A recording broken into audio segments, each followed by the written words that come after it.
So one thing that's unique about cutting a fish, a tuna, is when it's very large like this, we actually take it off in quarters instead of doing like half, which is how we normally cut smaller fish. So I'm going to go ahead and put the knives to the side, and then we'll get started.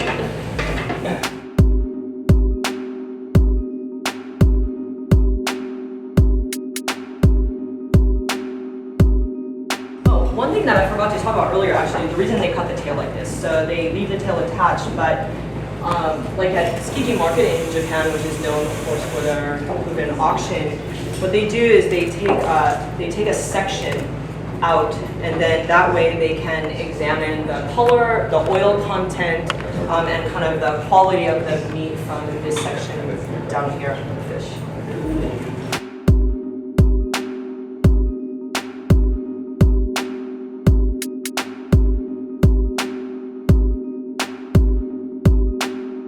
So the spine on a bluefin is too big. Normally, like on a smaller fish, we would just take our knife and we're able to get through the spine on both sides, but it's too thick. So on a bluefin, you just rip the head right off. We've done this before. But.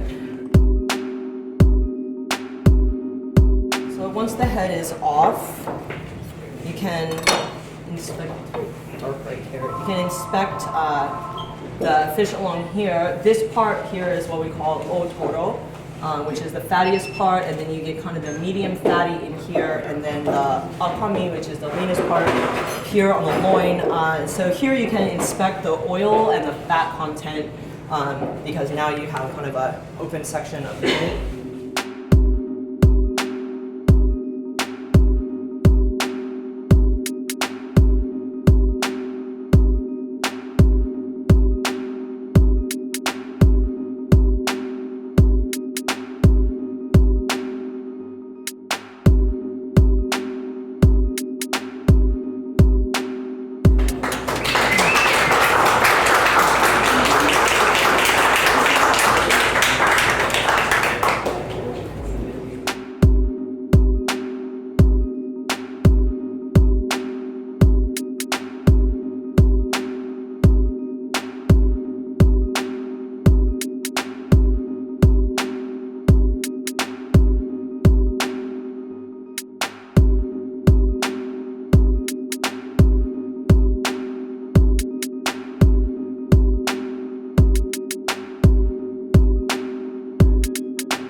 One thing that we do when we get in, like, say, half of a bluefin is we look at the bloodline here once we've split the quarter. So you want the bloodline to be, like, similar in color to the meat. It should be kind of like a dark brick red color. You know, if it's really dark or if it's starting to turn black, you can also tell because it will start to pull away from the other meat here that the tuna has been out for longer. And some people really like to age their tuna. There's actually a famous sushi chef in New York who ages all of his fish. But I don't know, for me, I like to see like nice, lighter flavor, I guess, on my tuna. What does the aging flavor cause? It's basically like if you were to age beef. So what happens is the protein starts to break down and it gives it kind of like a bigger tuna, umami tuna flavor. Huh.